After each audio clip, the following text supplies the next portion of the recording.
SMNI presidential candidates interview. And again, 1 hour went by so quickly. So we're down to the last question for our last candidate for the evening. To start off with our last question, Professor Carlos. Okay, there is, I know, Mr. Marcos, that... Professor Carlos, I know you're gonna love me for this. You're wearing your sunglasses again. Sorry again. Ay, mag-forgive na kayo, ha? You will all be 75 also. Unless you die young. Hello. Humilit pa yan. Okay, Yes, ma'am. I have a sense that this will be the last time I shall interact with you in a venue like this. So, let me introduce something which I have tested in my class on elites in politics. And this involves moving into an area called predicting leadership decision-making.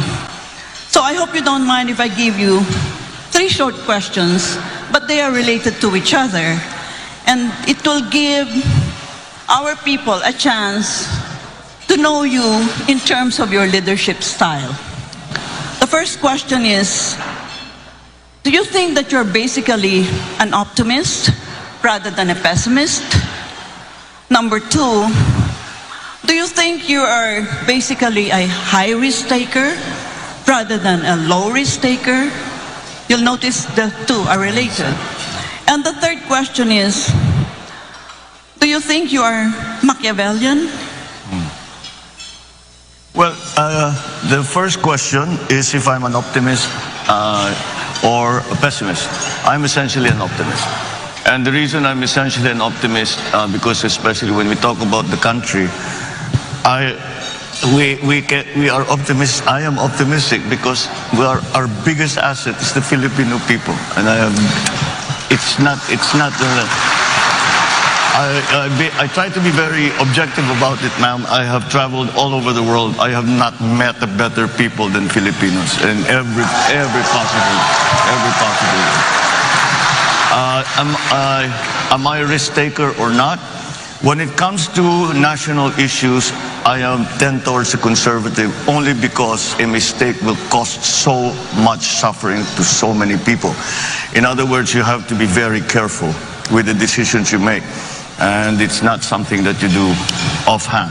You think about it very hard. You talk to as many people as you can. And you make absolutely certain that you have done everything that you can possibly do to make whatever your plan is, to make it work. Am I Machiavellian? Well, I've studied him quite thoroughly. And I know very many Machiavellians in my life. But... Is it Machiavelli in terms of taking every means to produce an end, not the other Machiavellian, you know, the bad Machiavellian? Well, certainly, we have to be aware of everything that is going to help whatever it is that you are hoping to achieve. And on a national scale, that means you have to understand very well what the situation is on the ground. Ganito kasi at sitwasyon ng mga tao, eto na ngayon sila. Nasa gitna pa ng pandemya, walang trabaho yung mga yan. Umaasa pa rin yan sa tupad, sa IX, etc. O paano tayo lalabas niyan? Where will what are the other countries doing?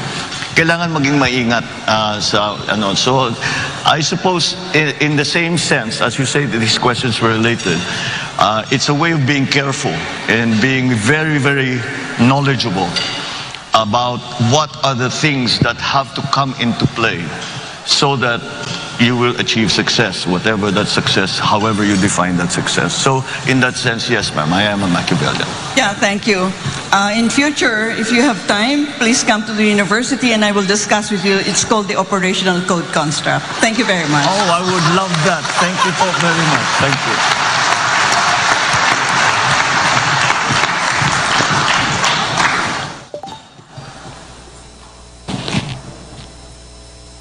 Okay. So sorry, I know we were getting requests for extension, but we wanted